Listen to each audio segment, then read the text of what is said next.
Just took my kit over to Murphy's Towing. They have a shop there, a mechanical shop for diesel repair, automotive repair.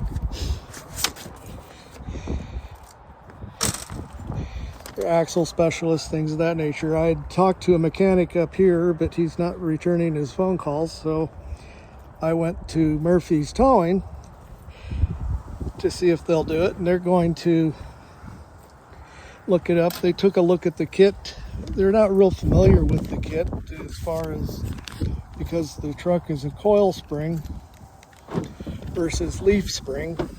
That's one of the things that Ram does. But they're going to give me a bid for putting bags on my truck. So we'll see how that goes.